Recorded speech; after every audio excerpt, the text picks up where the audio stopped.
En el nombre del Padre, en el nombre del Hijo, yo te animo, hermano, a que tengas fe. Sigue adelante, no bajes los brazos. Hijo del Espíritu Santo, amén. Te damos gracias, Señor, por reunirnos aquí en tu nombre. Te damos gracias por convocarnos en torno al espíritu y la sabiduría de Félix Varela, el que nos enseñó a pensar. Envía tu espíritu para que podamos compartir en diálogo, apertura y respeto los temas que vamos a considerar hoy. Javier. Bueno, aquí tengo una pequeña Amén. presentación de Sixto, doctor Sixto García, que es mi cuñado, hermano, esposo de Elena, mi hermano, y dice así: doctor Sixto García nació noviembre 8 del 42 en La Habana y estuvo en el Colegio de La Salle del Vedado desde 1949 al 60. Hizo un PhD en la Universidad de Notre Dame del 1982 al 86. Entonces, tuvo 30 años enseñando en el Seminario Mayor Teología y Escrituras y Griego, en el Seminario Mayor Vicente de Paúl. Gracias. Vicente de Paúl. Tiene publicaciones diversas en artículos y capítulos de 5 libros de trabajo de teología. Últimamente le dieron el premio Virgilio Elizondo, ¿no? Virgilio. Sí, Virgilio Elizondo. Y finalmente, ese premio se lo dio a la Academia Actus, que es una academia de teólogos hispanos. Theological Association of America. Eso fue recientemente. Sí. Ok, entonces, habiendo dicho esto, creo que ya no hay más nada. Son dos. Sixto está repartiendo esto tremendas. Dos folios, uno aquí y el otro aquí. Yo me tengo que quedar con uno de ellos para saber lo que escribí, ¿tú me entiendes? Para acordarme lo que escribí. Esto es un regalo para ustedes, para que lo lean en la casa. Yo no voy a leer esto, obviamente. Voy a sacar punticos de aquí para mi charla, ¿verdad? Así que no se asusten, ¿verdad? Lo que le propuse a Gastelio y estuvo de acuerdo que al final lo podemos levantar, leerlo y cantarlo en latín todo, ¿verdad? Pero comienzo repitiendo lo que dije en la peña anterior al final, frente a ciertos posibles malos entendidos sobre Lutero, ¿no? Cuando el Papa San Juan Pablo II visitó la Iglesia Luterana Alta de Roma en noviembre de 1483, 500 aniversario del nacimiento de Lutero, nos definió a Lutero como un hombre de extraordinaria sensibilidad religiosa y más adelante dijo 2 veces, y de gran talento. O sea que para Juan Pablo II, Lutero no era ni un santo exaltado, y tampoco este demonio, no, respirando fuego, vengo a destruir a la iglesia, ni nada por el estilo, ¿verdad? Que son imágenes ya hoy en día pasadas y algo infantiles de Martín Lutero. Si miran un poquitico la hoja principal, ¿no? By the way, otra cosa, Martín Lutero nunca quiso, como también testimonió Juan Pablo II, y él lo dice en sus escritos, él nunca quiso fundar una iglesia aparte, sino reformar la iglesia por dentro. El gran teólogo luterano y gran ecumenista, ¿verdad?, amigo de muchos teólogos católicos, Wolfgang Pannenberg, que yo tuve el honor de conocer cuando visitó Notre Dame durante el curso de mis estudios doctorales, ¿verdad?, y hablamos bastante, ¿no? Él una vez escribió, ¿no?, que el hecho de que existe una iglesia luterana distinta de la iglesia católica aparte, representa un fracaso, no éxito del proyecto de Lutero. Y eso lo dice, ¿no?, quizás el más renombrado teólogo luterano reciente, fallecido ya hace algunos años, ¿no? Cuando yo estaba en Notre Dame, en la Universidad de Notre Dame, mi director de disertación, el padre Thomas O'Meara, el más renombrado teólogo dominico en Estados Unidos, uno de los 20 o 30 dominicos en todo el mundo que tiene el título de maestro de la Orden Dominicana, título fundado, ¿verdad?, por el segundo maestro general de los dominicos, Humberto, ¿verdad?, en el siglo XIII, ¿no? Él era un experto en teología y filosofía alemana en los siglos XIX y XX, pero también en Santo Tomás, sobre el cual escribió un libro muy bueno, que se lo recomiendo en inglés, ¿no? St. Thomas Aquinas Theologian, es una introducción muy clara y muy buena, ¿no? Pero él nos decía siempre esto: si ustedes quieren saber de Santo Tomás, la cosa no es empezar a leer lo que él escribió. Primero tienen que conocer el contexto político, social, ideológico, religioso, histórico del tiempo en que vivió. El caso de Santo Tomás, París en el siglo XIII. Las universidades que surgen por primera vez, que enseñan ciencias seculares, arte, derecho, medicina, además de teología. ¿Verdad? Salamanca en 1218, París en 1215, Oxford en 1208 y por ahí para adelante y todo eso, ¿no? Los viajes de Marco Polo al Oriente a partir de 1274, los europeos se dan cuenta que no están solos, que allá en el lejano Oriente hay gente rara que habla idiomas y todo eso. O sea, la economía del mercado se empieza a desarrollar socavando, desplazando la economía feudal y todo eso. Eso hay que entenderlo para entender a Santo Tomás de Aquino. Pero lo mismo aquí. Fíjense las fechas de Lutero, donde dice, las notas que dicen Martín Lutero y Francisco de Vitoria. Fíjense arriba, nacen y mueren prácticamente en el mismo año. Aunque algunos piensan que Vitoria quizás nació una década después, lo cual tendría una cierta lógica, ¿no? Sin embargo, las fechas más aceptadas son, nacen ambos en 1483, Vitoria muere unos 10 meses después de Lutero, en 1546. O sea que el mundo en que nacen es prácticamente el mismo. Y ese mundo hay que entenderlo. Ahí viene lo que dice contexto histórico, siglo XIV. Como bien señaló Gerardo en su charla en la peña anterior, ¿verdad? O sea, la reforma de la iglesia empezó mucho antes de Lutero, ¿no? Lo que se ha llamado, mal llamado, contrarreforma católica, ¿verdad? En realidad, o sea, esa reforma empieza, o sea, con una especie de viraje hacia el subjetivismo, la devoción moderna que tienen ahí, ¿no? Miren ese nombre que tienen ahí en negrita, Tomás Kempis, el autor presunto ¿de qué libro? El segundo libro más vendido después de la Biblia, por favor, ¿no? Y otros, ¿verdad? Tienen ahí abajo un fulano que menciona ahí, Johann von Staupitz, un agustino. Popularizó la espiritualidad de San Bernardo del Clairvaux, el llamado segundo fundador de los cistercienses, ¿verdad? Y esa espiritualidad cisterciense influye a Lutero, ¿verdad? O sea, pero entonces, o sea, también tienen, muy importante, la doctrina del conciliarismo, ¿no? Los que tienen mencionado, que tienen ahí mencionado, William of Ockham, Basilio de Padua, Pierre de Guy, Jean Gerson, el conciliarismo, precisamente cara a cara a la corrupción que había en la sede de Roma. Se desarrolla la idea que un concilio ecuménico de obispos tiene autoridad por arriba del Papa.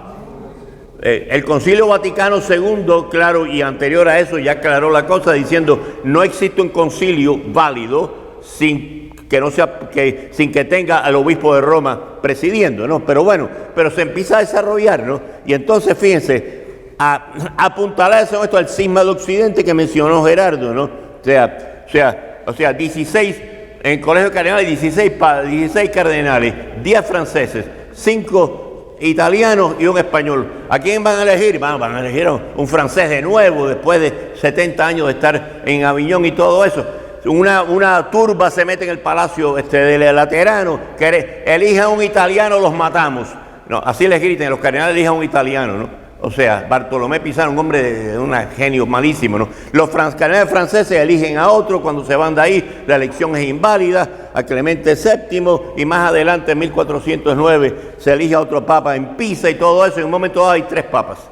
El prestigio del papado se socava por completo, y sobre todo, la cuestión es que ese cisma de Occidente no lo termina un decreto papal, lo determina la decisión del emperador alemán Segismundo, que convoca un concilio ecuménico válido, el concilio de Constanza. Y el concilio de Constanza obliga a los 3 papas a dimitir y nombran uno, ¿no? Odo Colonna, cardenal, ¿no? Martín V, ¿verdad? Que va a ser ya el único papa de ahí en adelante. Pero ¿cuál es el resultado de todo este potaje?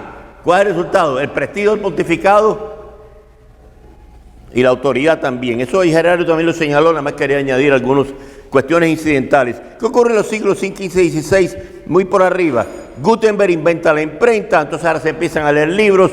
En 1453 se acaba el imperio bizantino de Oriente, al caer Constantinopla, presa de los turcos otomanos, la Inquisición española en 1478, ¿verdad? La original se la fundó el Papa Gregorio IX, ¿verdad? En 1231, el mismo Papa que fundó la Inquisición original fue el mismo que canonizó a San Francisco de Asís. O sea, no, se unifica la corona española. Fernando González de Córdoba conquista Granada, pero ya están los místicos, la época de los místicos españoles, que son parte de esa mal llamada contrarreforma. O sea, San Juan de la Cruz, si uno estudia, verá San Juan de la Cruz, yo he tenido oportunidad de leerlo, ve que sus fuentes se remontan a la devoción moderna, a esos místicos del siglo XIV, ¿verdad? Y el siglo XV y todo ese tipo de historia, ¿no? San Ignacio, Mutatis Mutandis, Santa Teresa de Jesús, Copérnico propone en sus últimos años de vida la teoría heliocéntrica del universo, ¿verdad? O sea que el Sol va en torno a la Tierra, perdón, al revés, la Tierra va en torno al Sol. Perdón. Pero surge también, ¿qué está ocurriendo en esta época, este periodo en que viven Lutero y Francisco de Vitoria? O sea, se descubren nuevas tierras en Oriente y Occidente. Y en Occidente surge el problema ético, la legitimidad moral de la conquista va a ser clave para Vitoria. O sea, en el diciembre 21 de 1511, cuarto domingo de Adviento, San Fray Antonio de Montesinos en Santo Domingo, pronuncia un sermón terrible diciendo a la gente que están ahí, encomenderos todos ellos, encomenderos, ustedes son peor que los turcos y ustedes no tienen remedio, ustedes no tienen escape del infierno por lo que están haciendo con los indios. En presente estaba ahí, ¿verdad? Un joven sacerdote encomendero, ¿verdad? Que tenía indios esclavos, Bartolomé de las Casas, que años después, estando en Cuba, renuncia a las encomiendas y se hace dominico. La corona española había promulgado 4 leyes, ahí las tienen, las leyes de Burgos, la ley que va a afectar más a Vitoria, la ley del requerimiento, ya veremos por qué. Luego las ordenanzas, por fin, la abolición de las encomiendas con las nuevas leyes, pero como Santa Teresa de Jesús se lamentó, los reyes católicos pelean entre ellos. Hay 4 guerras entre Francisco I de Francia y Carlos V de España, que la última guerra la pelea el hijo de Francisco I y todo eso, ¿no? O sea, es un mundo que podríamos llamar como tranquilo y apacible. Es un mundo, ¿verdad? Nosotros los cubanos quizás usaremos palabras no aceptables aquí en una compañía, pero es un mundo bien virado patas para arriba, ¿verdad? Y con una secuela histórica, una prehistoria también complicada, ¿verdad? De Lutero. Nace en Eisleben, en Turingia, eso es importante. Turingia era la región minera de Alemania, no, gente tosca, no, gente vulgar, gente mal hablada, ¿verdad? O sea, y Lutero muchas veces usa palabras bastante soeces, ¿verdad? Yo no soy así, ¿verdad? Se supone que diga así, mi amor, es verdad. Bueno, ok. En la página 2, si quieren seguir el guión, en la página 2 por el medio, donde dice Martín Lutero. Rasgos biográficos. Estudia en la Universidad de Erfurt, pero Lutero siempre ha sido un hombre inquieto, ¿verdad? O sea, se han hecho análisis psicológicos de Lutero a partir del siglo XX. Para mí eso tiene siempre una complicación, que es proyectar categorías de nuestro tiempo. Porque la psicología, los problemas psicológicos de hoy están afectados por nuestra cultura, por nuestra situación concreta. Proyectar eso hacia el siglo XVI en Lutero siempre es problemático. Pero sí sabemos que es un hombre de gran inquietud espiritual, sobre todo puede tremendamente la cuestión de su salvación del alma y quizás en el plano sexual las tentaciones contra el sexto mandamiento y todo eso, ¿no? Entonces en julio 2 de 1505, ¿verdad? Esto parece ser un hecho comprobado, no una leyenda como se decía. Se ve cogido en una tormenta, le hace un voto a Santa Ana que si sale de ahí sin que lo parte un rayo, ¿no? Se hace monje, entra en el convento de los agustinos de Erfurt, donde el cual visitó la sala capitular el Papa Benedicto XVI, diciendo tenemos que apreciar no solamente lo bueno que dijo Lutero, sino los himnos que compuso. Nadie compuso himnos más bellos en honor a la Virgen María que Martín Lutero. No, celebró hasta el día que se murió la fiesta de la visitación de María. Ave María Zar, du Idels Rosengard, oh ave, salve la tierna María, tú la más pura rosa del jardín. Eso es Lutero. Bien, se ordena, ¿verdad? Hace un viaje canónico a Roma, muchos dicen, ahí fue donde Lutero empezó a ver lo mal que estaba la iglesia, y no fue cuando concibió sus ideas, pues va a la corte pontificia y ve lo corrupto que estaba, pero eso no está comprobado por la evidencia. Lutero llevó un diario de su visita y no dice nada de corrupciones, probablemente no lo vería ni más ni menos corrupto que en otros sitios, ¿no? Se doctora en teología en 1500 y empieza de profesor en Wittenberg. O sea, enseña durante 4 años ahí. En 1515, enseñando la carta a los romanos, se tropieza con un texto de Romanos 1:17, que es una cita del profeta Habacuc, capítulo 2, versículo 4. Dice, el justo por la fe vivirá. Y según se cuenta, algunos de sus estudiantes escribieron, Lutero da un golpe en la mesa y dice, este es el más puro evangelio. ¿Por qué? Porque Lutero decía, con mis buenas obras no pueden. Lutero había sido muy influido por un fulano llamado Gabriel Biel, nominalista, ¿no?, que había acuñado esta frase, facentibus quodinse es Deus, o sea, Deus gratia non denegat, que significa, bueno, significa a los que hacen que está de su parte, Dios no les niega la gracia. O sea que la gracia se puede como ganar. Lutero no puede aceptar eso. Yo no puedo porque yo hago cosas buenas, buenas obras, y sin embargo sigo tan convulso por dentro como tal. Pero si el justo por la fe vive, no. Da ahí parte de la teología de la fe de Lutero. Octubre de 1517 clava 95 proposiciones sobre la penitencia de la justificación en la capilla del castigo de Wittenberg, o sea, el Schlosskapelle. ¿Perdón? ¿Cómo que no se oye? ¿Usted no ha oído nada de lo que yo he dicho? ¿Ustedes no han oído nada de lo que yo he dicho? Yo no he entendido el tuyo porque hablo muy alto y hay la boca malo. Hay 4 leyes de la corona española para echar para atrás un poco: las leyes de Burgos, las leyes del requerimiento, que va a ser la preocupación de Victoria, las ordenanzas y luego por fin las nuevas leyes de abolición de las encomiendas, ¿no? Martín Lutero nace en una región minera de Alemania, Turingia, en Eisleben, que es donde va a morir también, ¿no? Estudia en la Universidad de Erfurt, tiene ese episodio donde lo sorprende una tormenta terrible, ¿no? Y le hace un voto a Santa Ana, que si sale vivo, si no lo parte un rayo, entra en el convento de los agustinos.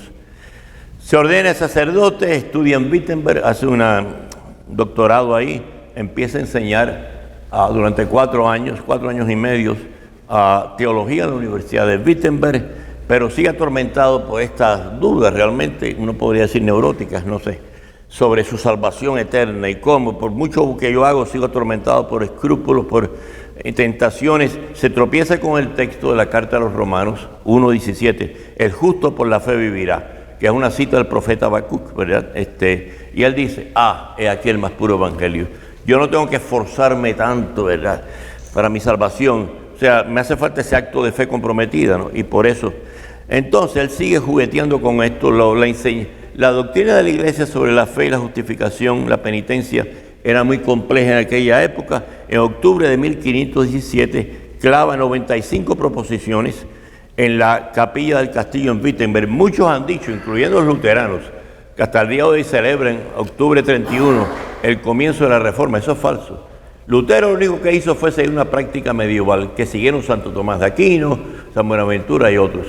O sea, tú tenías una serie de tesis más o menos nuevas y qué sé yo, querías someterla a debate, las escribías, las clavabas en la capilla del colegio universitario y convocabas a debate. Eso era todo. Ahí no hay un desafío ni reto a la iglesia, no, ni una ruptura ni nada. Fue una práctica medieval muy común, lo que tienen ahí, ¿no?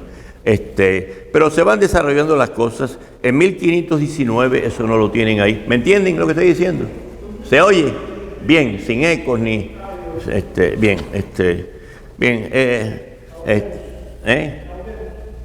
Eichel Dominico, que fue uno que estuvo metido en la cuestión de la predicación de las indulgencias y todo eso, ¿no? Fue un debate muy acerbo. Como se hacía en aquella época, había un panel de teólogos a decidir quién gana el debate, terminó como empatado, ¿no? Pero el Papa León X se cansa de las cuestiones de Lutero y en junio 15 de 1520 condena sus proposiciones. Lutero quema la bula papal en el patio principal de la Universidad de Wittenberg, ¿verdad? Página 3 arriba, ¿no? Y entonces en enero 3, 1521, 5 meses antes de la conversión de Ignacio de Loyola, que cae herido en Pamplona en mayo 20 de ese año, ¿no? León X, dije 13, excomulga a Lutero como tal, pero todavía no hay iglesia luterana, que los luteros jamás intencionó como tal. Todavía por civilidad, el emperador Carlos V, consciente de las repercusiones políticas, desde el siglo XIII los príncipes alemanes no le tenían mucho favor a Roma, tenían que pagar estipendios, estaban cansados a veces del abuso de ciertos legados papales. O sea que el reto de Lutero y su excomunión, ¿verdad?, ellos lo reciben no como buena noticia. Ahora podemos, ¿verdad?, en cierta manera, zafarnos de Roma. La dieta o parlamento de Worms, ¿verdad?, Es un intento de unificación. Mientras tanto hay una rebelión de campesinos luteranos como disidentes, ¿no? Vayamos entonces, pero gigantesco paso ecuménico esto que tienen aquí, a ver si lo puedo sacar a tiempo, ¿no? Declaración Conjunta Luterano-Católica de octubre 31 de 1999, o sea, firmada conjuntamente, ¿no?, por el Consejo Pontificio para la Unidad de los Cristianos, por un lado, y por la Federación Luterana Mundial, por el otro.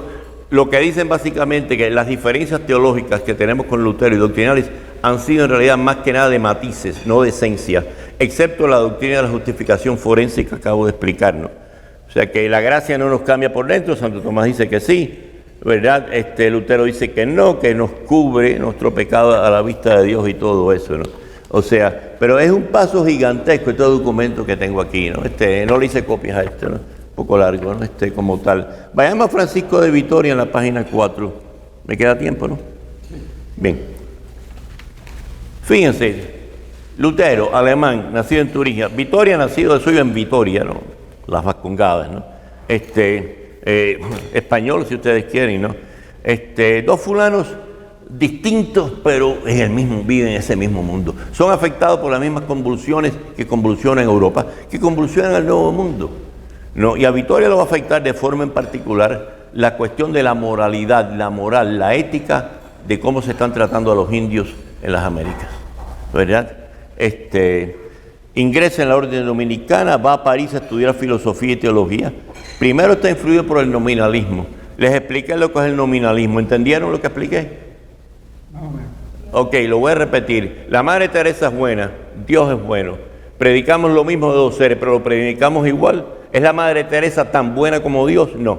Es buena por participación en la bondad infinita de Dios, que es idéntica con su ser. De ahí parte la analogía del ser. Ese es el fundamento de la analogía del ser de Santo Tomás, ¿verdad? O sea que la analogía de participación, si ustedes quieren. Para el nominalismo, no. Dios desde afuera decreta la bondad o la maldad de un acto. Dios podría, en teoría, decía Guillermo de Ockham, ¿no?, cambiar un acto intrínsecamente malo y hacerlo bueno.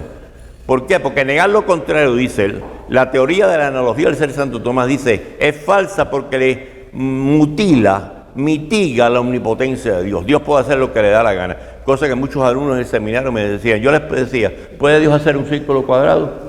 ¿Puede Dios destruirse a sí mismo? Y había gente que me decía, bueno, Dios puede hacer lo que quiere. Digo, pero estás contestando una barbaridad. Dios no puede hacer nada en contra de su propio ser, en contra del orden, y ese propio ser se manifiesta en el orden de la naturaleza. Los círculos no son cuadrados. Dios es el ser por excelencia, no se puede destruir a sí mismo. ¿Me explico? ¿Está claro esto? Bien, eso es lo que decía el nominalismo. Bien, pero ahí conoce a un filósofo tomista, que después se va a hacer dominico, Pedro Crocker de Bruselas, ¿verdad?, que lo va a traer hacia la teología de Santo Tomás. Se doctora en la Universidad de París, enseña 3 años en el teologado dominico de San Gregorio, todo eso está en la página 4, ¿verdad? Y entonces su superior dominico, su provincial, le dice, mira, nosotros los dominicos siempre tenemos una cátedra en Salamanca, pero desde hace como 3 cátedras que la han ocupado los agustinos y otra gente. Te vas a presentar a oposición a cátedra. Ustedes se acuerdan lo que eso era en Cuba, ¿no?, en la universidad, presentarse a oposición a cátedra, presentarse a una, era, bueno, un examen en el cual participaba varias gente. La cátedra se la dejaban al mejor examinador. El adversario de él es un teólogo portugués muy famoso, Pedro de Margallo, ¿verdad? O Margallo, no sé, muy popular, el favorito para ganar, pero Vitoria gana la oposición y va a ser profesor en Salamanca en 1526 hasta su muerte, 6 meses después de Lutero, en 1546, fundador de la Escuela Dominica de Salamanca. Vitoria es reconocido hoy en día, y vamos a ver enseguida por qué, como el padre del derecho internacional. Es reconocido por católicos, protestantes, ateos, todo el que haya estudiado algo de jurisprudencia internacional. Vitoria es el papá, ¿no? Este gran dominico, ¿no?, ¿qué enseñó Vitoria? Ahí tienen, ¿verdad? Señalé en negrita los cursos que más los van a afectar a él, ¿no? Vayan a la página 5. ¿Me están siguiendo hasta ahora? Bien, ¿seguro? Bien. Ahí donde dice reelecciones, esto es importante. Los profesores de Salamanca se les exigía cada año dar una conferencia larga, ¿no?, que resumiera el tema de los cursos que habían dado ese año. o del curso que habían de hacer. Los cursos duraban de un año hacia el otro, ¿no? La reelección, por lo tanto, es lo que tenemos de Vitoria hoy en día. Y curiosa, ya en el siglo XIV en la Universidad de París se había adoptado un sistema que Vitoria va a seguir fielmente y que va a imponer en Salamanca, el dictado. El profesor no podía leerle las notas. Tenía que hacerlo todo de acá, de malanga de acá, ¿verdad? Dictar la conferencia, ¿no? O sea, hay dos conferencias claves de Vitoria, la de 1528 en Navidad ese año, de potestades civiles sobre la autoridad, sobre la potestad o la autoridad civil o política como tal. ¿Qué va a decir Vitoria? Miren lo que está ahí abajo, ¿no? Las otras dos son para 1539, en negrita lo tienen ahí, enero 1, primera conferencia sobre los indios, no, recenter invenitur, o sea, recientemente descubiertos, y una después sobre la cuestión de hacerle la guerra a los indios. Lo que él dice en la reelección sobre la autoridad civil, de potestades civiles, es una cosa estupenda, ¿verdad? Todo esto basado en Santo Tomás, pero matizado. Vitoria no cotorrea a Santo Tomás, ¿eh? Él no lee la suma y la repite y la pone. No, o sea, él ve en la suma de Santo Tomás en su teología. O sea, un sistema capaz de responder a los problemas de su época. En tiempo de Santo Tomás no había los problemas de la ética de subyugar a los indios, de tratarlos con crueldad, había otros problemas. No, 3 siglos más tarde, Vitoria va a tomar la teología de Santo Tomás y la va a adaptar, no a cotorrear, la va a adaptar y matizar, fiel a su esencia, ¿no? Y dice, la autoridad política viene directamente de Dios al pueblo, que la delega el gobernante por diversos métodos. Puede delegarla por sucesión monárquica, puede delegarla por elección y cosas por el estilo. Pero ¿de dónde viene la autoridad que tiene un gobernante, sea presidente, primer ministro, rey, príncipe o lo que fuera? Viene del pueblo. Viene de Dios, que se la da al pueblo directamente, ¿no? El número 3, el orbe entero, que en cierta manera constituye una república, o sea, una res pública, o sea, una cuestión jurídica, ¿no? Legal, de tipo público, ¿no? Tiene poder de dar leyes justas y convenientes a toda la humanidad. Vitoria hacia adelante, eso es tremendo, porque en las Naciones Unidas no tenemos algo parecido, con la Declaración de los Derechos Humanos en la cual intervino Jacques Maritain.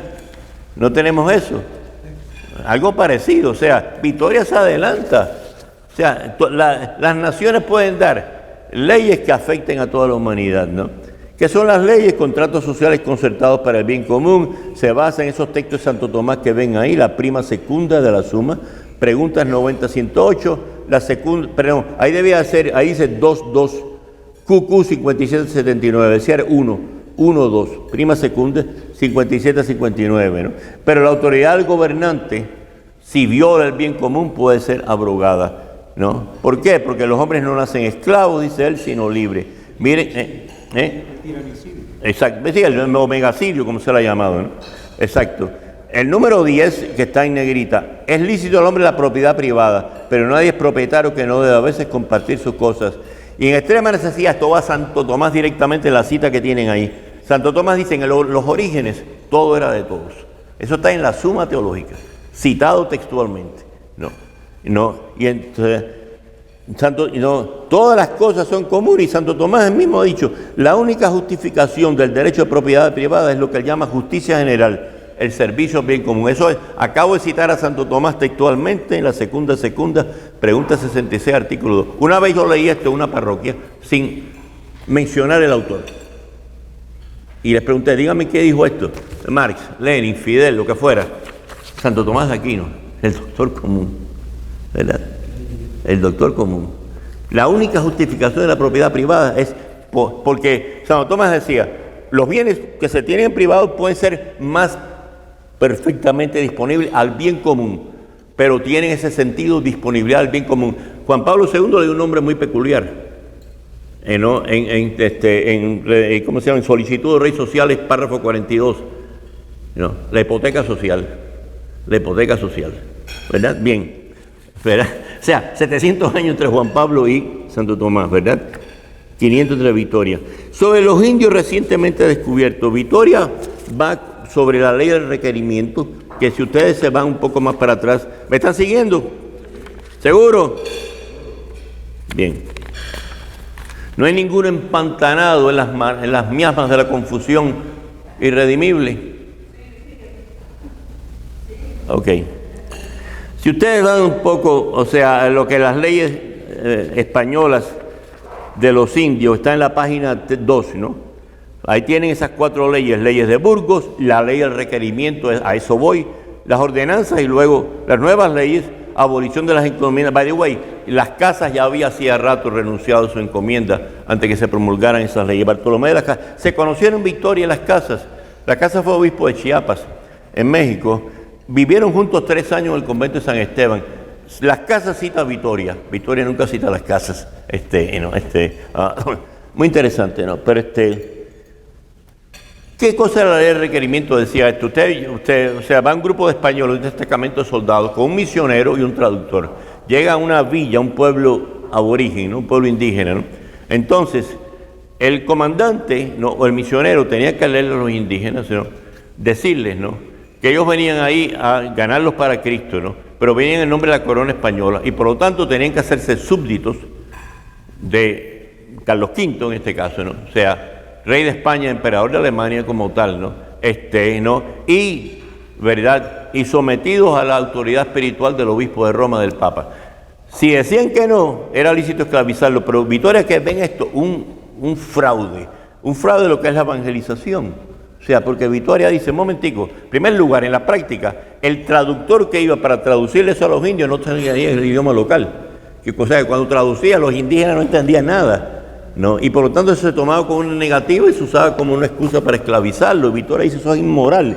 Victoria da una serie de 7 razones, 7 en esa reelección sobre los indios, que denunciando la inmoralidad de ese método de la ley de requerimiento. La inmoralidad, ¿no? Y añade, ¿por qué?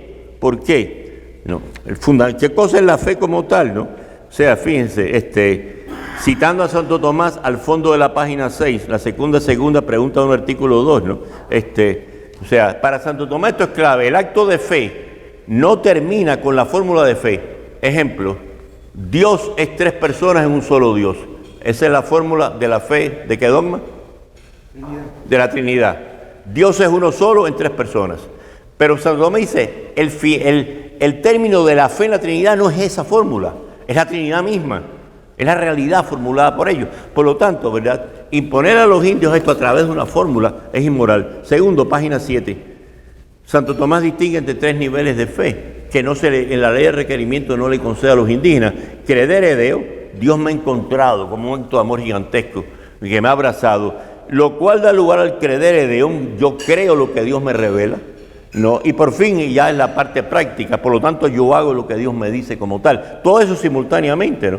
No, pero, o sea, si a los indios, a los indígenas se les pide sumisión, fidelidad al emperador, rey de España, no, y al Papa como tal, o sea, no hay espacio para lo que es, no. Y Victoria dice, la fe tiene que ser libremente aceptada. O sea, a lo largo de los siglos la Iglesia ha repetido eso. Juan Pablo II mismo lo dijo, ¿no? Por persuasión, Francisco ha usado la palabra, el Papa Francisco, fascinación. No es por embutiendo, como lo hacía la ley de requerimiento, ¿no? ¿Cuál es el legado de Victoria? ¿Me siguen hasta ahora? ¿Está claro todo esto? Recuerden, vamos a tener preguntas. Sí. Bien. Primero, el fundador del derecho internacional. Segundo, él establece la Suma Teológica de Santo Tomás como el libro de texto requerido para la Escuela Teológica de Salamanca y de todas las universidades. Ten en cuenta, cuando Victoria llegó a París, y muchos años después, el libro de texto exigido no era la Suma de Santo Tomás, eran las sentencias de Pedro Lombardo, obispo de París, que murió en el 1162. Sus sentencias era una colección, era un libro, una colección de textos patrísticos arreglados así caprichosamente, en temas, que no tenían sistema ninguno, que podían ser usados por cualquier escuela teológica. Victoria dice no, la teología tiene que ser sistemática, o sea, tiene que estar fundamentada en una filosofía común, homogénea, inteligente, autocoherente, que dé lugar a una teología coherente en todas sus partes. ¿Dónde encuentra eso? En la Suma Teológica. De nuevo, no para cotorrearla, no para repetirla como un papagayo, sino a él le ve una fuente preciosa, tremenda, de respuestas a los problemas de su época, que es en definitiva lo que tiene que hacer un teólogo. En la teología, como ha dicho muy bien el Papa Francisco, ya intimó el Papa Juan Pablo II, que tenía 2 doctorados, by the way, No, uno en teología del Angelicum de Roma y otro en filosofía de la Universidad de Lublin en Polonia, ¿no? O sea, la teología no es para decir, mira, mucho que sé, aquí están mis doctorados y toda esta matraca, ¿verdad? Y todo ese tipo. O sea, el Papa Francisco dice, la teología se aprende para vivir. Y para Vittoria, el vivir aquí eran los problemas de los tiempos. Él, como teólogo de Salamanca, tenía que responder él veía que eso era un imperativo. Y los que lo van a suceder en la cátedra de Salamanca, Domingo de Soto, Domingo Báñez, la escuela de Salamanca va a terminar con un jesuita, Francisco Suárez, que va a enseñar ahí 1593 a 1597, ¿no? Muy curioso, ¿no? Empieza con dominico, ¿no? Y termina con un jesuita, ¿no? Pero la escuela de Salamanca deja ese legado, o sea, de suyo no fue sino hasta 1561 en que el rector de Salamanca, Diego de Covarrubias, ya ordena definitivamente que la Suma de Santo Tomás sea el texto obligado, ¿no? Pero ya se estaba usando en su mayoría. También se usaba el dictado. ¿Qué ventaja tiene el dictado? Aquellos de ustedes que han sido profesores, ¿no? Yo siempre llevaba mis notas de clase, ¿no? Había libros de texto, ¿no? Pero a mí siempre, por afición, ¿no? Por vocación, ¿no? Fíjate, yo no miraba mucho mis notas, ¿verdad? Las he mirado un poco para señalar, ¿no? Me gustaba dictar o hablar extemporáneamente, como le quieran llamarlo, porque me parecía que eso comunicaba mejor cómo lo que yo decía me afectaba a mí. O sea, en dos palabras para decir, mi pasión. Papa Francisco enfatizaba la necesidad de la pasión, ¿no? Y yo acuñé en actos en esa academia la frase, no, profesional, ¿cómo se llama?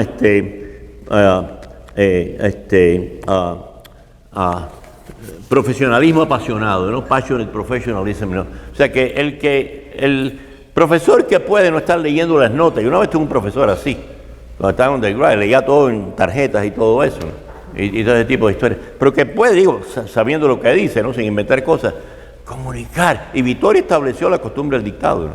Y hay el profesor que agarraran leyendo notas, ¿verdad? Lo suspendían. Son tiempos difíciles, la Inquisición estaba alerta, pero a Carlos V no le gustó nada, ¿no? O sea, la crítica que hace Vittoria en su reelección sobre los indios, ya la mencioné, o sea, su reelección sobre los indios, ¿no? O sea, criticando la ley de requerimiento, que esto es un abuso y que los indios, por lo tanto los indígenas no están obligados ni a ser súbditos del emperador, ni tampoco discípulos del Papa como tal. Y Carlos V le escribió una carta al rector de Salamanca pidiendo que votaran, que expulsaran a Vittoria de la facultad. A Dios gracias, el rector de Salamanca tenía sus atributos masculinos, el tamaño de una calabaza, y le dijo que no al emperador. Dado el prestigio que tenía Vittoria, pues el emperador tuvo que caerse la boca, ¿verdad? Y Vittoria murió enseñando en Salamanca, ¿no? O sea, al final de su vida estaba muy enfermo, no podía caminar. Los estudiantes venían al convento de San Esteban, ¿verdad? Y lo llevaban en andas hasta el aula. El aula, la cátedra de Vittoria era la cátedra de prima, la más prestigiosa de Salamanca, y aún quizás ya para mediados del siglo XVI la más prestigiosa de toda Europa, y ese es el legado de Vittoria. ¿Qué tiene que ver eso con Lutero? Vittoria quería mucho, vieron, o sea, les dio dos matracos de esto, ¿verdad? El otro matraco, la definición de lo que da Vittoria como definición de la teología. Lo tienen en negrita, lo tienen en latín. Yo dije, por si acaso aquí hay alguien que no hable latín, ¿no? Lo traduje, ¿no? El primero de todo que está en de potestate civili, ¿no? Vittoria está como justificando, porque a él le dijeron que usted es un teólogo, ¿qué cosa usted va a decir sobre la autoridad política, la autoridad civil de la nación?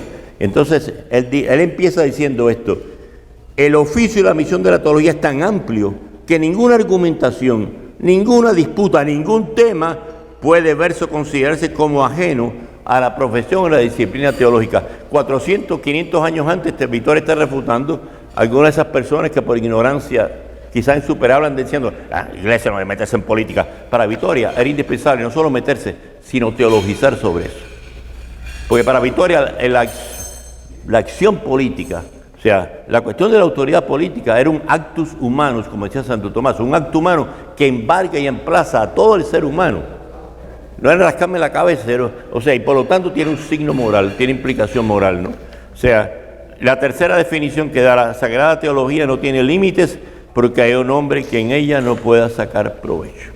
Bien, eso explica lo que fue Vittoria. Tiene una traducción del texto en francés en la página 2, Marie-Dominique Chenu, uno de los más grandes teólogos y los más desconocidos del Concilio Vaticano II, él fue que restauró la conciencia histórica, ¿no?, de la teología como tal. Bien, termino.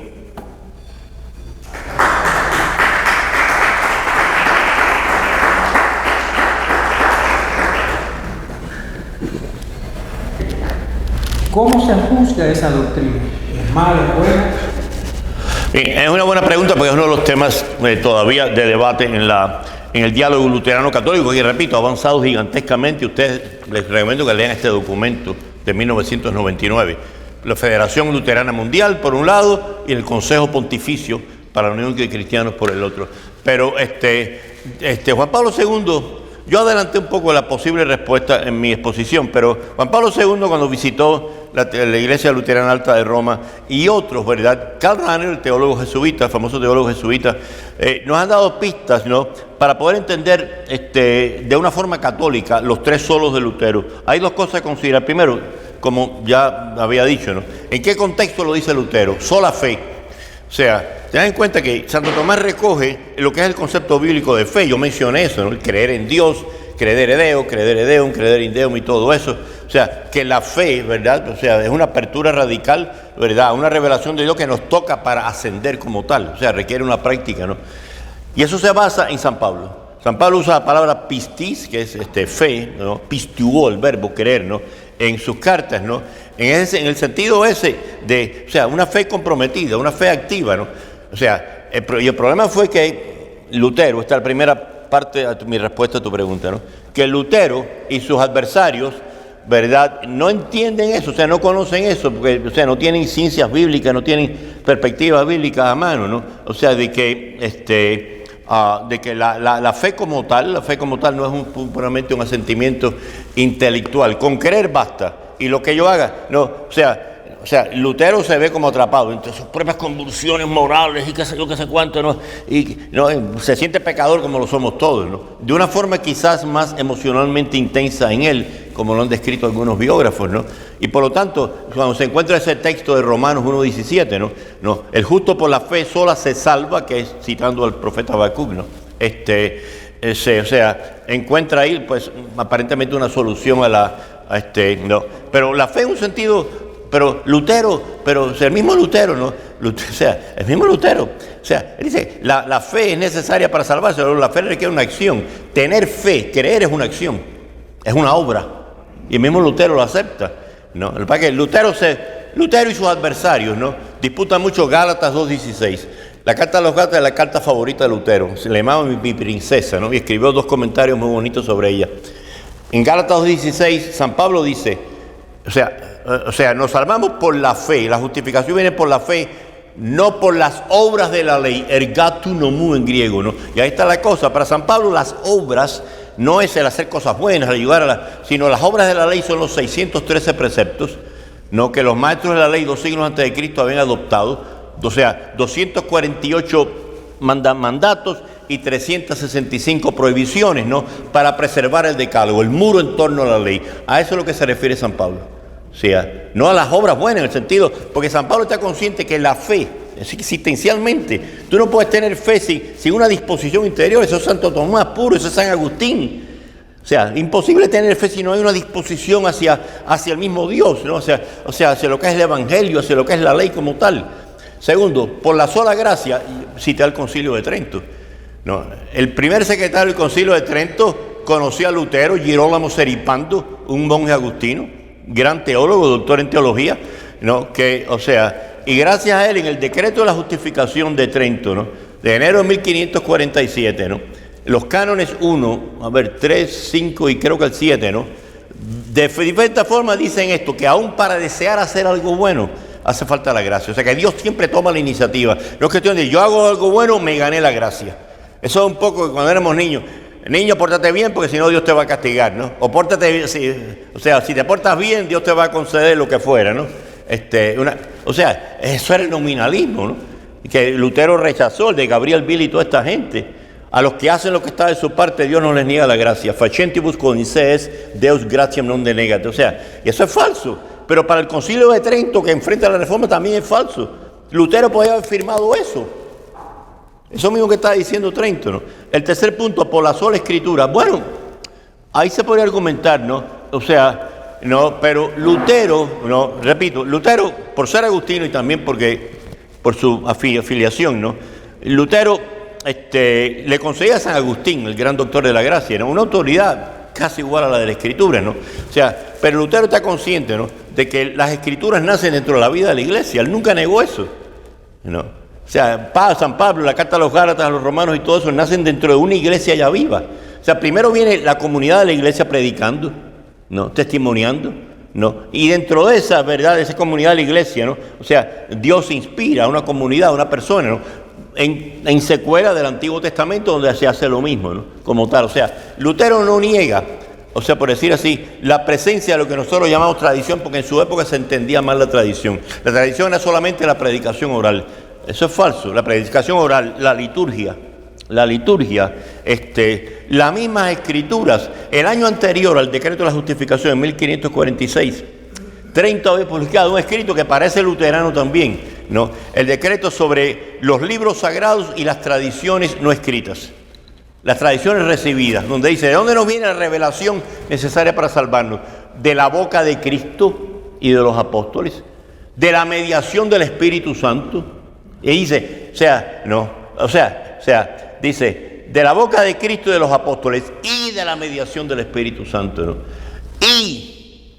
¿no? De los libros escritos, es un nunca Trento dice, ¿no? O sea, nunca Trento da el out o aquí o allá, ¿no? O sea, nunca dice o por la escritura o por la tradición, sino por las escrituras y la vida misma de la iglesia, ¿no?, como tal, ¿no? Y esa parte, ese decreto de Trento de 1546 es escrito bajo las influencias de este Agustino de simpatías luteranas, Girolamo Seripando. O sea que se entiende por la gracia solo, si Trento mismo dice, ¿no? O sea, por la escritura solo. O sea, Lutero dice, la escritura es la norma, pero esa escritura nace dentro del seno de una iglesia que ya existe.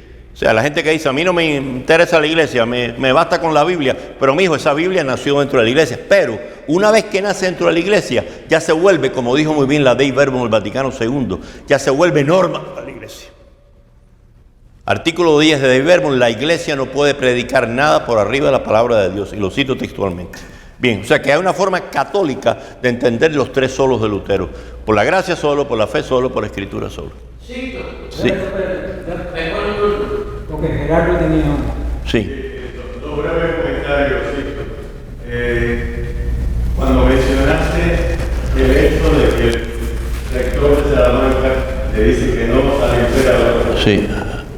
no mencionaste quizás, y yo creo que es importante, que es la iglesia la que abre el camino del concepto de la independencia, no diría, la autonomía universitaria, ¿no es cierto?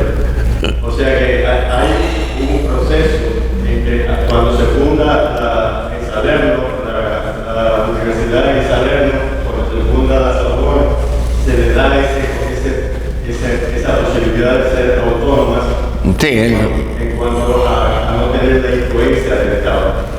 Y de la Inquisición, que se le estaba prohibido entrar en las universidades, con una excepción, Fray Luis de León. Después, cuando tú termines, después voy a hacer mi comentario al respecto. Bien, es un desarrollo posterior, mal comprendiendo a Lutero. Cuando tú lees el comentario de Lutero a la carta a los Gálatas o a la carta a los romanos, tú ves que Lutero cita a San Agustín, que cita a los padres de la iglesia. O sea que Lutero nunca está diciendo la escritura solo, está en la Biblia y más nada. Él jamás dice eso. Es verdad que él le da a la escritura una cierta ascendencia sobre ciertos parámetros eclesiásticos y todo eso es verdad, ¿no? Pero Lutero siempre toma en cuenta las escrituras en el contexto en que nacen, ¿no?, que es la vida de la iglesia. O sea que, de nuevo, hay que tener el contexto en que Lutero dice eso.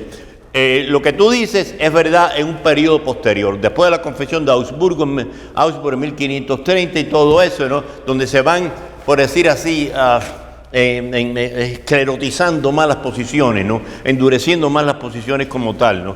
Pero bueno, Calvino, muy curiosa la comparación porque la comentaba con alguien antes, ¿no? Calvino es distinto a Lutero en esto, ¿no? Lutero es un tipo carismático, Calvino es un abogado. Calvino se graduó en la Universidad de París No, en el semestre de febrero de 1528, que es la misma fecha que San Ignacio Loyola llega a París, al mismo colegio donde estaba Calvino, el colegio Montague, ¿verdad? Se conocieron los dos, quizás, ¿no? ¿Verdad? O sea, pero él se recibió de abogado, luego se hizo teólogo, ¿no? Pero Calvino es una mente sistemática. Calvino escribió la más completa, yo la tengo en casa en 2 volúmenes, ¿no?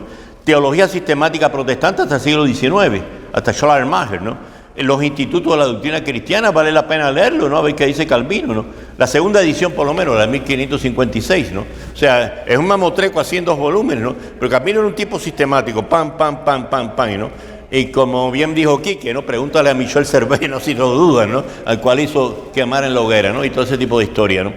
Pero la cuestión de la sola escritura, cité antes al famoso teólogo luterano, el gran ecumenista, amigo de los mejores teólogos católicos, yo diría el más renombrado teólogo luterano del siglo XX, principios del XXI, ¿no? Yo tuve el honor de conocerlo cuando yo estaba haciendo mi doctorado, mi PhD en Notre Dame, Wolfgang Pannenberg.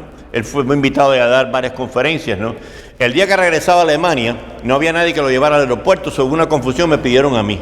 Y en la media hora del viaje, yo no me apuré mucho, oyendo, bebiendo su sabiduría, ¿no? De Pannenberg. Tenía a la esposa sentada atrás, la esposa era 2 veces más grande que él, ¿no? Y más grande que yo, ¿no? Una prusiana de estas, pero Pannenberg, un individuo, primero un caballero, se interesó por mí y qué estás trabajando, cuál es tu proyecto de disertación, ¿no? Y segundo, la visión que él da de la teología luterana, tú ves cuánto hemos avanzado, cuánta convergencia hay hoy en día. Lo que nos separa es esa cuestión de la justificación forense. Para los luteranos todavía el decir que la gracia nos transforma por dentro, hay que tener cuidado porque eso puede sonar mucho a buenas obras, a las obras que nos ganan la fe. Pero los mejores luteranos hoy en día ya ni se preocupan de eso, ¿no? Repito, y cito lo que Pannenberg dijo poco antes de morir: la emergencia de una iglesia luterana distinta a la católica, ¿no?, representa el fracaso, no el éxito del proyecto de Lutero. Sí, es así lo dijo el mejor teólogo luterano del siglo XX, en mi opinión, ¿verdad? O uno de los 2 mejores como tal, porque Lutero nunca quiso, él mismo lo escribe, fundar una iglesia separada. Sí. Pregunta indiscreta de cuando yo era niño. Sí. Cuando yo era niño, había oído decir que Lutero se había casado con una monja. Catalina von Bora, con la cual tuvo 6 hijos. ¿Cierto o falso? Catalina von Bora, con la cual tuvo 6 hijos. Bueno, algunos dicen 5, otros dicen 6, ¿no? Sí, una monja que se unió al movimiento luterano, ¿no? Sin duda, sí, se casó con ella, sí. Y la segunda parte de la pregunta: Lutero murió siendo miembro sacerdote de la Iglesia Católica. Depende de cómo tú mires eso, ¿no? O sea, Lutero era ordenado sacerdote, si tú no miras desde el punto de vista de la teología sacramental tradicional, ¿no? Que te dice que el sacerdote recibe una especie de carácter sacramental, un sello indeleble, ¿no?, que permanece contigo, ¿no? Pues sí, ¿no? O sea, Lutero nunca pasó por un proceso de reducción laical como han hecho muchos sacerdotes hoy en día, ¿no?, que se reintegran al estado laical, pero canónicamente, y se casan por la iglesia y todo ese tipo de historia, ¿no? Obviamente en Lutero no hubo eso porque no había eso en aquella época. Lutero fue excomulgado en enero 3 de 1521, ¿verdad? Repito, 5 meses antes de la herida de San Ignacio Loyola en Pamplona, ¿no? Y todo eso, ¿no? Pero aún así hubo esfuerzos, ¿no?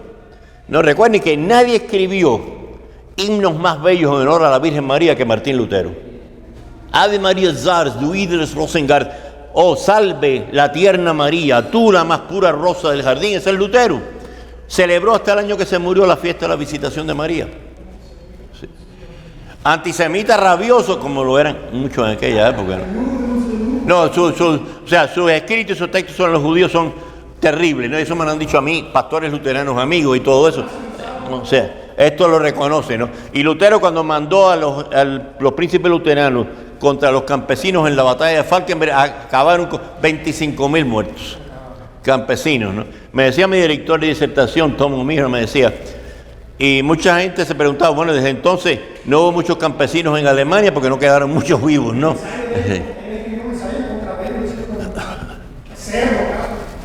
Lutero podía usar un lenguaje muy duro que era propio de la gente de su nativa territorio, Turingia, ¿no? Una región minera, de gente tosca y todo eso, ¿no? Y todo eso. Lutero podía ser, ¿no? Ahora, como tal, podía ser un individuo. Por eso, les recomiendo un librito que traje la última vez y no lo... Un librito de este gran teólogo, católico, cardenal de la Iglesia Católica, muy amigo de los 3 últimos papas, de Juan Pablo II, que fue el que lo hizo cardenal, de Benedicto XVI, ¿no? El cardenal Walter Casper, que fue el presidente del Consejo para la Unión de los Cristianos durante muchos tiempos. O sea, en los años 70 él escribió libros insuperables de cristología, Jesús el Cristo. Luego escribió un libro sobre la Trinidad, que para mí sigue siendo un clásico, El Dios de Jesucristo, que yo les recomiendo, ¿no? A todos ustedes, ¿no? Y Casper ha dicho que, obviamente, o sea, él dijo lo mismo que dijo Juan Pablo, San Juan Pablo II. Lutero no es un individuo, un santo a ser exaltado, pero no es ese demonio, ¿no? Que quiso acabar con la iglesia y todo ese tipo de historia, ¿no? Fue un hombre de su tiempo, ¿no? Y sí, Casper dice algo que yo también digo, ¿no? Casper dice que él prefiere más bien mirar a alguien como a los místicos españoles, San Ignacio Loyola, San Juan de la Cruz, Santa Teresa de Jesús, ¿no? Como fuentes de la Reforma, ¿no? Pues teniendo en cuenta que, o sea, repito, ¿de dónde sacan la inspiración esos 3? Mismo San Ignacio, ¿no? San Juan de la Cruz y todo eso. De esa devoción moderna que empieza antes de Lutero, siglo XIV y todo eso. Ese viraje hacia la subjetividad, hacia la espiritualidad. Tomás de Kempis o Hennerkamp, ¿no? La imitación de Cristo, ¿verdad? Y todo ese tipo de historia, ¿no? O sea que, no, eso es lo que... Sí. ¿No dirían que el conciliarismo, al disputar la autoridad del Papa, en cierto modo, abrió, en cierto modo, el camino a la reforma? Oh, pero claro, ¿no? Yo a mis estudiantes, cuando yo les hablaba de esto, les decía, hay 6 o 7. La reforma tiene su prehistoria, no cayó así al cielo un día, ¿no? O sea, Lutero no se levantó un día a clavar 95 tesis, ¿no? Repito, es decir, haciendo algo que era una práctica medieval muy conocida, Santo Tomás la hizo. O sea, tenía 95 tesis, voy a llamar a disputar, voy a convocar una disputa. No se estaba ni separando de la iglesia ni retando de la iglesia, pero ¿cuáles son esas, no? Primero, la lucha entre los príncipes católicos, la guerra de los 100 años, el cisma de Occidente fue clave. La devoción moderna contribuyó tanto en cuanto en que, como una reacción al nominalismo creó una filosofía seca. Por favor. Una filosofía y una teología seca, desabrida en las universidades, ¿no? Y en cierta manera la reacción a eso, ¿no? Fue en parte esa devoción moderna, ¿no? Pero, o sea, que propicia, ¿no? El conciliarismo nace de eso. No es tanto negar la autoridad papal, sino someterla a la autoridad del Concilio General. Claro, o sea, tengan en cuenta que la eclesiología como rama de la teología no se empieza a desarrollar de verdad, sino hasta después del cisma de Occidente, ¿no? Como tal, ¿no? El mismo Santo Tomás no tiene ningún tratado sobre la iglesia, la menciona sin duda, ¿no? O sea, donde se dice ahí que, bueno, un concilio ecuménico no tiene validez canónica si no es presidido por el obispo de Roma, ¿verdad? Pero eso fue posterior, ¿no? Y como tú sabes, el cisma de Occidente no lo terminó, como dije, ¿no? No lo terminó un decreto papal, lo determinó un concilio ecuménico convocado por el emperador alemán, Segismundo, ¿no? Que depuso a los 3 papas que había en ese momento y eligió al cardenal Odo Colonna, ¿no? Martín V, o sea que, ¿no? Y la gente, entonces, es más, la cuestión de la sucesión de Pedro, para la mayor parte de los protestantes hoy en día, ¿no? El problema parte de ahí, ¿no? O sea, después del cisma de Occidente, cuando un concilio ecuménico, no un papa, y un emperador, pone final al concilio eligiendo un papa, que unifique todo, ¿no? Ahí se acabó la continuidad de... Ahí el gran eclesiólogo dominico, ¿no? Yves Congar, ¿no? Muy importante en el Vaticano II, ha dicho que no se puede interpretar la sucesión apostólica o de la sede de Pedro linealmente, uno detrás de otro, sino estructuralmente, por las estructuras propias, pero que es una cosa algo más compleja, ¿no? Pero no linealmente, porque si no te remontas a los primeros años de la iglesia y tienes un problema parecido, ¿no? ¿Alguna otra pregunta? Sí. Cambio ahora el tema sobre la autoridad civil. Ok. El punto de negrita que tú mencionaste era que sí. la autoridad política viene directamente de Dios al pueblo que la delega en el gobernante. ¿Esto es una innovación de ese periodo o esto tiene sus raíces en el Antiguo y Nuevo Testamento? Bueno, tienen raíces inmediatas en Santo Tomás, que lo dicen directamente, ¿no? O sea, ten en cuenta que en el Antiguo Testamento, ¿no? Israel pasó, pasó por varias etapas, ¿no? Primero por Moisés, luego por los jueces, luego viene la monarquía unificada bajo Saúl y David, ¿no? Y Salomón, que luego se divide en dos, Israel en el norte, Judá en el sur como tal, ¿no? Y luego vienen las conquistas, ¿verdad? De los persas, la conquista de los reyes macedonios y todo ese tipo de historia, ¿no? O sea que no. Ahora, en Israel es válido decir, ¿no? Una buena pregunta, ¿no? Israel es válido decir que había comunidades, por ejemplo, en Jerusalén, ¿no? Comunidades en Jerusalén que determinaban sus propias decisiones legales como tal, ¿no?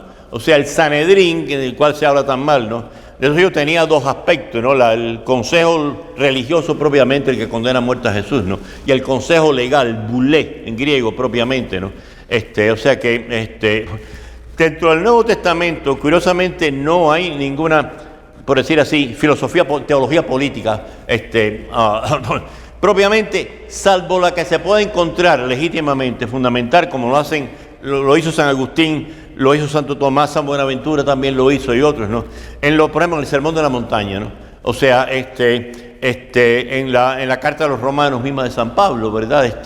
En los capítulo 5 del capítulo 8, ¿no?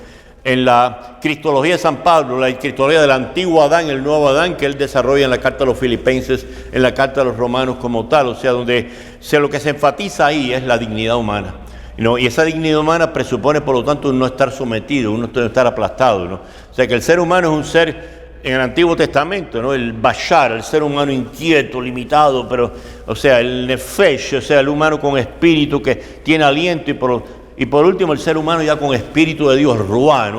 O sea, el ser humano con una dignidad propia, ¿no? ¿no? Ahora, si tú vienes a ver, ¿no? Los israelitas del Antiguo Testamento, ¿no? Tuvieron, por decir así, asambleas, ¿no? Es más, lo que es eclesía en el Nuevo Testamento, que es la palabra que se usa solamente en San Mateo, en los 4 evangelios, ¿no? Eclesía significa la convocación de los llamados por Dios, ¿no? O sea, en el Antiguo Testamento era el cajal. Cajal venía al hebreo kol, voz, los convocados por la voz de Dios, lo mismo que en el Nuevo Testamento, ¿no? Que tuvieron anfictionías, o sea, reuniones de la asamblea, ¿no? ¿Dónde? Primero en el Sinaí, ¿no? ¿Qué cosa hace Dios en el Sinaí? Dile a tu pueblo tal y tal más cosa, y el pueblo dice, aceptamos esto, ¿no? O sea, nosotros seremos su pueblo y él será nuestro Dios. O sea, que hay una especie como de democracia ahí, si tú quieres, ¿no? Implícita. Después ahí vienen los jueces, la monarquía y todo ese tipo de historia, ¿no? Y en el Nuevo Testamento lo que tenemos son fundamentos de lo que es una necesaria antropología bíblica, antropología cristológica bíblica, sobre la dignidad de lo que es el ser humano, que es el fundamento, ¿no? De lo que Vittoria está diciendo, ¿no? O sea, Vittoria, cuando él dice ningún ser humano es inferior a otro, eso es puro Nuevo Testamento, pero también Antiguo Testamento, ¿no? También Antiguo Testamento, ¿no? El amar al prójimo, eso está en el libro del Levítico, capítulo 19, versículo 18, ¿no? Amarás a tu prójimo como a ti mismo, ¿verdad? Sí, pero... Un comentario sobre la autoridad civil. Esa frase de que la autoridad viene de Dios al pueblo y del pueblo al gobernante. Eso es fundamental. Clave. Pero fundamental, porque mucha gente cree los monarcas por derecho divino. No existe monarquía. Amén, eso es clave. Vittoria acabó con la noción del derecho divino que era prevalente en el siglo XVI. Vittoria acabó con eso. Digo. Esa idea que yo tenía, en una época que se decía que Sí. el rey fue seleccionado por Dios. Bueno. La Roi Soleil, el dios Sol, el rey Sol, ¿no? Luis XIV en Francia y todo eso, ¿no? Vittoria dice no. O sea, la autoridad política y civil viene de Dios al pueblo directamente, que la delega a su manera. Puede delegarla por sucesión, puede delegarla por nombramiento o por asambleas o comunidad. El fuero juzgo en España, a partir del siglo XI, ¿verdad? Hacía eso, ¿no? O sea, las comunidades fueron juzgos que determinaban lo que eran los alcaldes o consejeros conciliados, concejales en cada ciudad, ¿verdad? O sea que... Es fundamental, Sí. porque mucha gente piensa que la iglesia defiende la monarquía o el gobierno por derecho divino. No existe. Es el pueblo que decide. Y hay Vittoria, partiendo de Santo Tomás, va más allá de Aristóteles, que reconocía estas tres formas: monarquía, aristocracia y democracia, ¿no? Y Aristóteles se inclinaba hacia la monarquía quizá como la mejor, ¿no? Sí, como la mejor, ¿no? Pero para Vitoria, partiendo de Santo Tomás, de nuevo, Vitoria es un revolucionario, y no nos gusta esa palabrita hoy en día. Lo saca de dos partes. La primera secunda de Santo Tomás, pregunta 57 a 93, e indirectamente la segunda, pregunta 66, artículo 2 en adelante, ¿verdad? ¿Cómo que no me entiendes? Yo no sé cuáles son esos que dice Santo Tomás. Oh, los textos esos, no. Bueno, los textos de las leyes sobre todo, ¿no? Que las leyes son conciertos legales que se hacen para el bien común, no partiendo, o sea, decretados o supervisados por aquel que tiene responsabilidad sobre la comunidad. Santo Tomás no dice el rey, ni dice el emperador, aquel que tiene responsabilidad sobre la comunidad, ¿verdad? O sea, y eso, o sea, Jesús, en una sola frase, establece la separación entre la iglesia y el Estado. Dar al César, esa frase se ha leído demasiado ahí. O sea, de ahí se han sacado ideas políticas y sociales, separación de iglesia y Estado. Eso es leer demasiado. Primero, el concepto de separación de iglesia y Estado. Cuando eso se escribe en el Evangelio de San Mateo, ¿verdad? Como tal, ¿verdad? O sea, principalmente, ¿no? O sea, ese concepto no existía. ¿no? San Mateo escribe su Evangelio, paralelo también en San Marcos, ¿no? Para una comunidad judeocristiana en la ciudad de Antioquía, que era la tercera ciudad más grande del naciente imperio romano, ¿no? Principalmente judeocristiana, ¿no? Como tal, ¿no?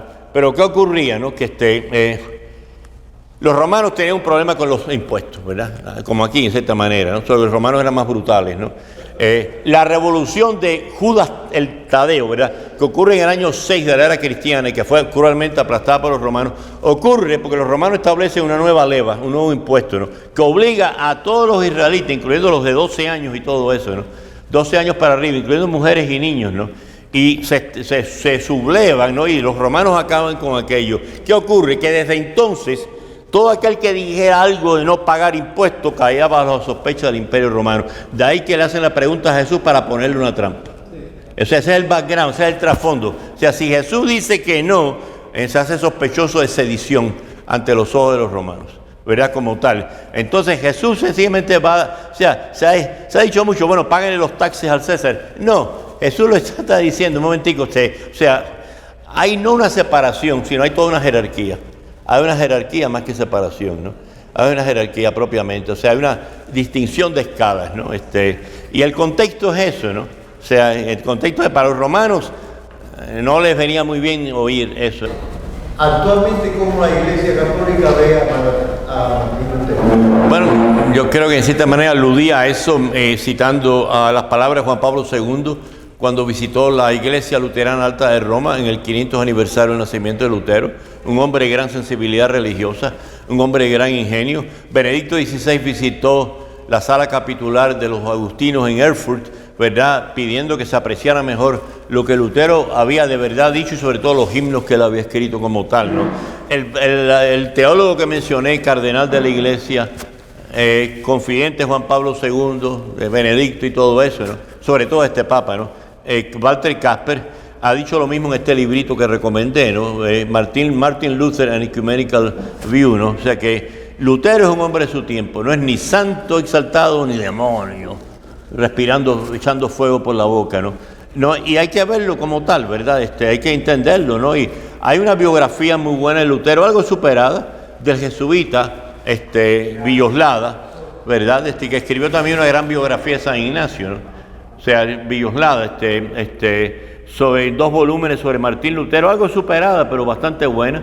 El alemán Johannes Lorz también y todo eso. O sea que se ve a Lutero como un hombre de su tiempo, un hombre que básicamente quiso reformar a la iglesia desde adentro, no salir fundando nuevas iglesias. El hecho de que así ocurrió en cierta manera, como dijo Wolfgang Pannenberg, es más bien fracaso. El fracaso más que el éxito de su.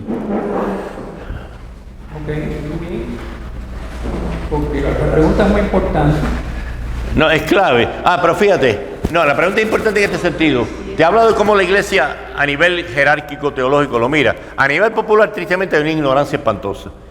No, hay una gran cantidad todavía de católicos y protestantes sueltos por ahí, ¿no? Que todavía están sacando la espada. Ustedes, herejes, van para el infierno y todo ese tipo de cosas, lo cual revela una mentalidad al mismo tiempo infantil, pueril y al mismo tiempo lo que yo llamo ignorancia culpable, que es un pecado muy real en el catálogo de la moral de la iglesia, ¿no? O sea, pudiendo saber mejor, pudiendo aprender mejor, no quieren aprender. No. Si esto fuera en las selvas del Mato Grosso, una cosa sería distinto, pero no en un país donde tú puedes comprar libros decentes donde puedes leer estas cosas, ¿tú me entiendes? Y aprender más. O sea, existe la ignorancia culpable, ¿no? Y la ignorancia sobre Lutero hoy en día, sobre de verdad quién fue Lutero, ¿verdad? Pertenece para mí a ese ámbito de ignorancia culpable. Muy buena pregunta. Bueno, hemos terminado.